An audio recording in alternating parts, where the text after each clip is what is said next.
Christopher Lloyd might have just confirmed his appearance in The Mandalorian Season 3. We know very little about the upcoming third season of the series. However, as of March earlier this year, we learned that Christopher Lloyd had been cast in the upcoming season. The Hollywood Reporter originally reported this in March. Now it does appear that Lloyd has somewhat confirmed it, but do we know the character he's playing? Yes, we might do. Greetings my young Padawans, my name is Captain Jack and welcome to Star Wars Now. Before we jump into the video, use the force and hit that subscribe and like button to deliver this video for myself and the team here at Star Wars Now. As always, if you're talking about Star Wars, then we want to hear about it. So yes, as of March 2022, The Mandalorian Season 3 was still filming in Southern California. Character details for who Christopher Lloyd would be playing were kept locked away in the dark vaults of Lucasfilm. But this wouldn't stop The Hollywood Reporter from breaking the news that the Back to the Future star will be swapping the DeLorean for a Star Wars hyperdrive, or perhaps the Force. Speaking at a recent fan Q&A event, the actor was asked about his supposed upcoming appearance in the third season of The Mandalorian. Taken back by the question, Lloyd replied with, "We were all sworn to secrecy, so I don't know."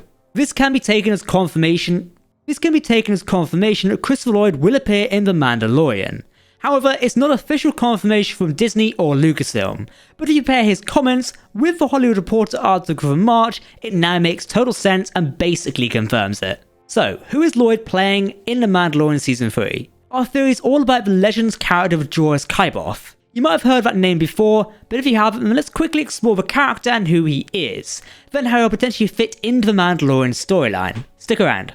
Joris Kyboff was originally a Jedi Master who served the Jedi Order during the final decades of the Republic Classical era. Some would compare this to the High Republic era in a sense. He would be compared to Jedi Master Dooku, otherwise known as the late Count Dooku, given he was so arrogant, sure of his skills and talents.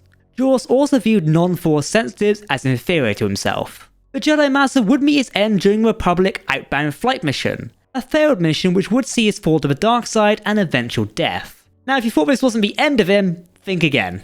While Joris died on Outbound Flight, the expedition's main starship, his DNA was recovered by Darth Sidious. He would clone the fallen Jedi Master and name the clone Joris Kyboff. For pronunciation's sake, Palpatine added another U to the end of the name and called it a day. So yeah, make of that what you will.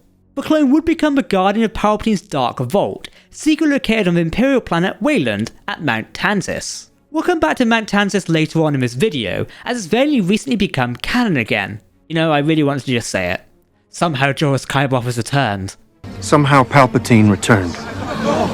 The Dark Jedi clone would later encounter Grand Admiral Thrawn in 9 ABY, who discovered the existence of the late Emperor's storehouse and ventured to Wayland to find Mount Tantiss. Thrawn would recruit Joris into his ranks, aiding the Thrawn campaign against the New Republic. Joris would also attempt to lure Luke Skywalker and Leia Organa Solo to the dark side of the Force later on down the line. He would be his end when he fell out of favour with the Grand Admiral. Thrawn had the Dark Jedi imprisoned in Mount Tantiss as he realised the threat to the insane clone posed to the Empire. Eventually, New Republic forces led by Luke Skywalker stormed the compound and defeated the clone after a long hard battle, which saw a fair few losses on the side of the New Republic. We mentioned Mount Tantiss, which might be familiar to some of you. Recently, this iconic and important location from Star Wars Legends appeared in Star Wars canon. This was via the animated series The Bad Batch. Its appearance further reinforces the Thrawn campaign that appears in the Heir to the Empire book. At the end of The Bad Batch, set after Order 66 in the early years of the Imperial era, the Galactic Empire relocated its cloning program from Cameo, taking key medical personnel such as Nala Se and keeping them inside Mount Tantiss. Connecting with Legends continuity, this mountain is where Palpatine stored his secret cloning technology, but was also used to clone the Dark Jedi, Joris Kyboff. So, how does this fit into The Mandalorian Season 3? Well, let's explore. We already know that The Mandalorian, Ahsoka and other Star Wars shows set around the time of 9 ABY will be encountering and exploring more of Grand Admiral Thrawn's storyline sometime in the future. Ahsoka Tano is even hunting him right now in the timeline, when she's not too busy hanging out with Luke Skywalker, that is. Presuming that The Mandalorian is running towards the Heir to the Empire storyline aspects, which we've got hints at, especially with Morgus Elsbeth in Season 2, seemingly wanting to rebuild the Imperial Starfleet, or at least get starships of Thrawn's armada, it makes even more sense that Thrawn would be going around and finding Palpatine's former secret warehouses of Sith artifacts and resources. These storehouses would be perfect for finding useful things to rebuild the Empire under a new leader.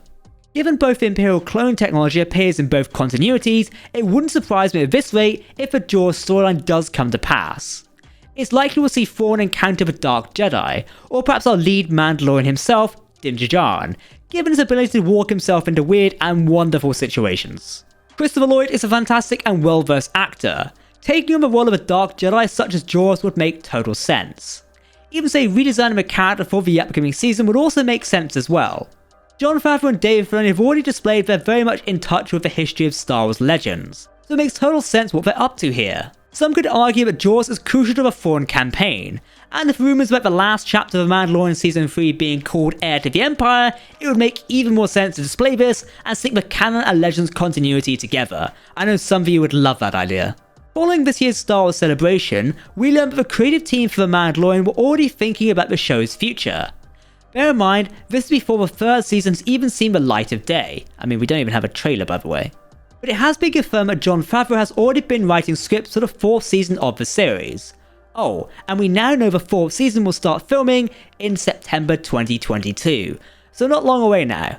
Favreau has reportedly been writing scripts intended to make the stories more entwined with the events of the Star Wars universe, specifically events taking place in other series like the upcoming Ahsoka series. One of these events might have something to do with Grand Admiral Thrawn and his return to Star Wars. Therefore, you could see how Jorah's Kaiboth could also wind up involved in these events as well.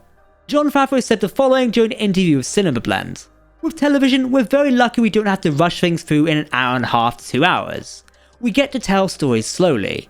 So now, as Dave Filoni's doing Ahsoka, it's very much informing the writing that I'm doing for The Mandalorian Season 4.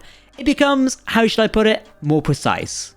During the interview, Favreau also noted that his writing style is now very different from when he first started The Mandalorian Season 1. This is expected as the show has evolved along with the characters.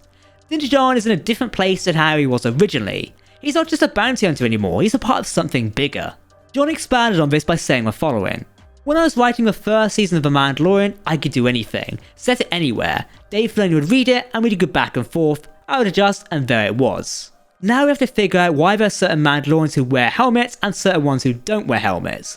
What's happening on Mandalore? What's Bo-Katan doing at the time? How did she feel about that? And where's the Darksaber?